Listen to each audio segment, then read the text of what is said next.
Let me introduce myself. My name is George Areno. I'm going to be running for school board, place number 1, and I'm going to need your support, your votes. As you probably already guessed by my accent, I was not born here.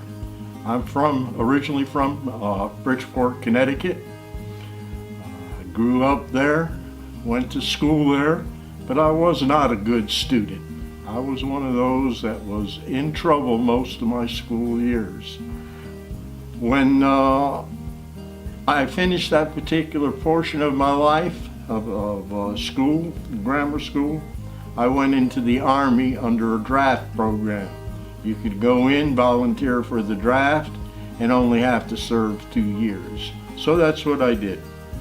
While in the Army, I got a lot of training. I got a number of schools that would be considered job-oriented schools. They're called MOSs in the Army. I went to almost 8 different MOS producing schools.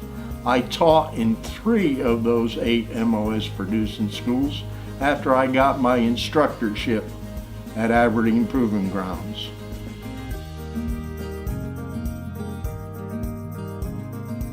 Being oriented with career type of development, MOS in the Army is the same as a career development in civilian life. That would be like electricians, carpenters, mechanics, those type of schools. I perfected my instructional ability until I became a full instructor. I taught for 3 major MOS producing schools: electrician, fuel and electric, which is automotive fuel and electric, and calibration, which is a very high level school in the Army. In fact, it has a failure rate of almost 75%. There was a lot of things I learned while I was in the Army, but the major one for the school board is I was part of a program that the Army tried to initiate and failed at called self-pace. Self-pace was an attempt to let every student progress at their own rate. The reason it failed may be the reasons why No Child Left Behind and maybe Common Core can have difficulties of getting along. Back in my days, when we tried to self-pace, the technology that we now have is not there. Self-pace could be much easier now with the new technology. However, some of the handicaps are going to be the same. We found out that self-pace for the instructor, the one teaching, was twice as hard as doing the instruction by the old lecture method.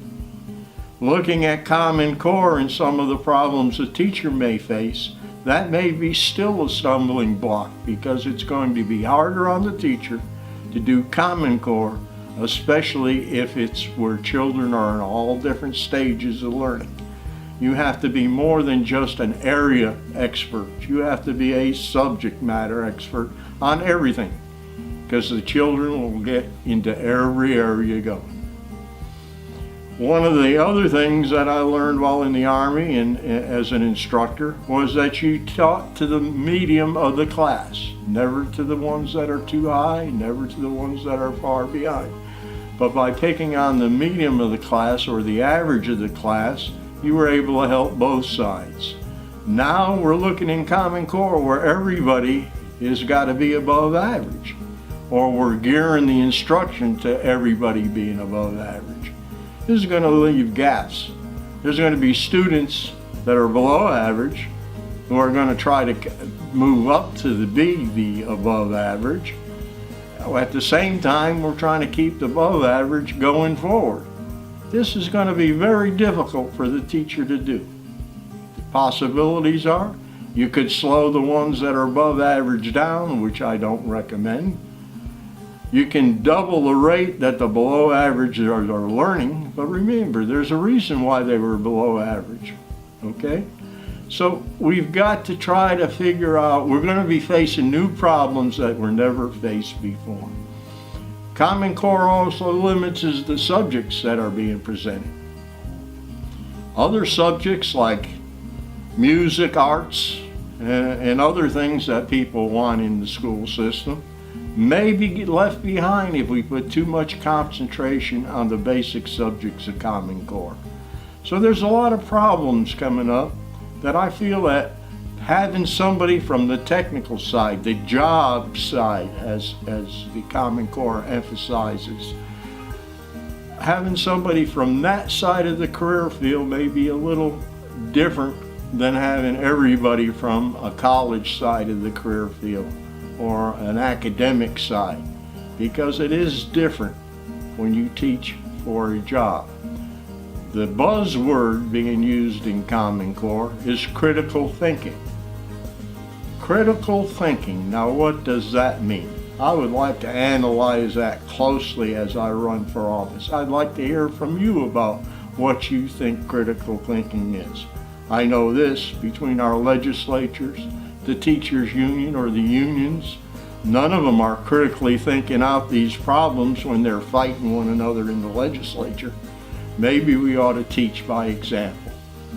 Maybe they need to start critically thinking each one of these issues and setting an example that they want the kids to follow.